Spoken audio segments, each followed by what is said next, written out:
I believe that American policymakers believe that China's actions are fixed and hostile.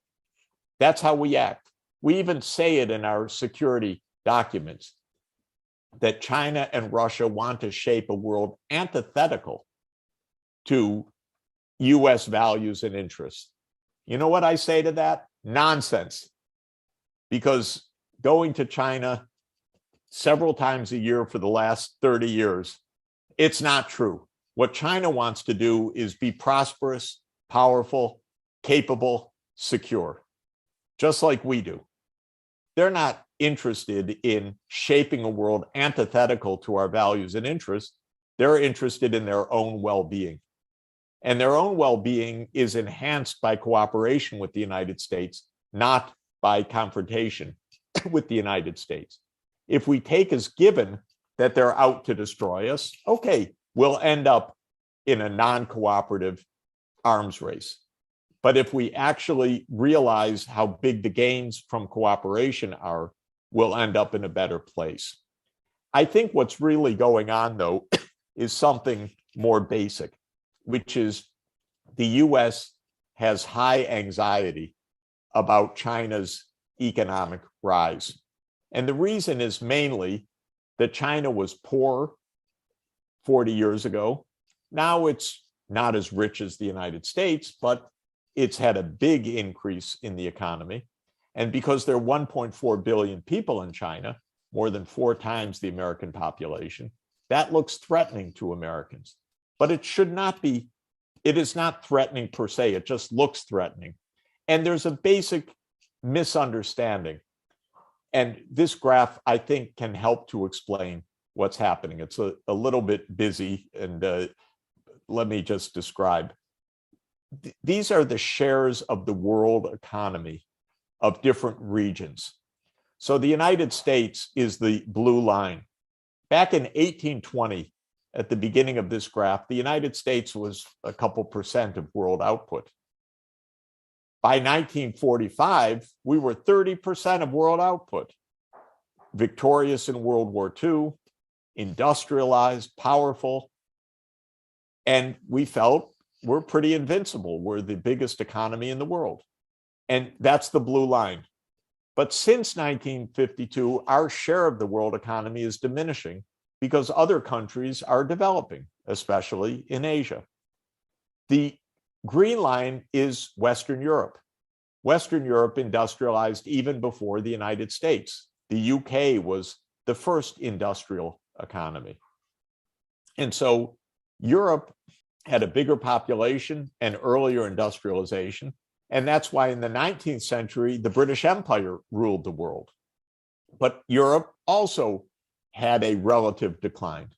Now look at the red line, that's Asia. In 1820, Asia was 60% of the world population. And the reason is everybody was poor, but most people lived in Asia. And 60% of the world lived in Asia, and incomes were the same everywhere. And so 60% of world output was in Asia, especially China and India.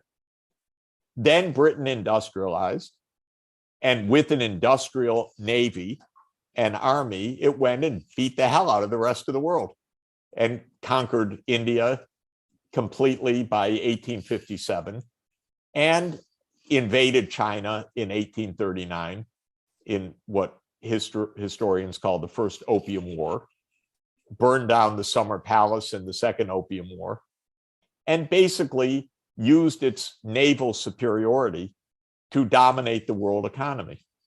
And Asia went into a decline. By the end of the 19th century, Asia was really in poverty. And by the end of 1945, all of Asia, with more than half the world, was a smaller economy than the US economy and Western European economy. That's the bottom of the red curve. But then, of course, look what happened after 1945, after World War II. Asia started to recover. Why? Because it had economic development. And China and India both had economic growth, though China's was even more remarkable. very successful, well done, well managed. And so Asia is returning to be a central part of the world economy. Of course, Britain lost its empire. India became independent in 1947. China became independent even of Japan, which had invaded it, in 1949. And based on that national sovereignty, both countries expanded considerably, as did many other parts of the Asian economy. So we're in a different world now. And another way to see that is that the Western world and the East Asian world are about the same size economy now. If you add in the US and Europe together and compare that with China, Japan, Korea, and Southeast Asia, it's the same size now. So this is the big historical change. We think we run the world, but something happened in between, which is that technology, literacy, development spread more widely. So I believe that's not because the other side is evil. It's just because it's catching up for lost time. And the lost time came because we were evil. We were imperial, the US to an extent, but especially Britain, France, and so forth, which took over much of the Asian world. And then after World War II, the Asian countries achieved independence. And China's now a bigger economy than the United States, measured in what are called international prices, standardized prices. This frightens Americans. But we should remember that in per person terms, the United States is still much richer than China, much richer. But China's a big place and a proud place, and it doesn't want to be bullied.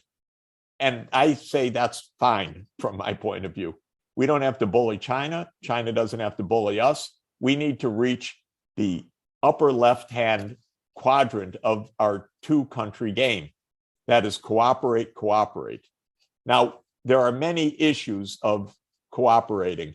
I'm going to pass all of that back just to say, maybe I'll stop here for one moment. President Kennedy said something in 60 years ago in his inaugural address that I think is really important. He said, "The world is very different now, for man holds in his mortal hands the power to abolish all forms of human poverty and all forms of human life." That is our reality in the world today. We could destroy or we could solve our problems.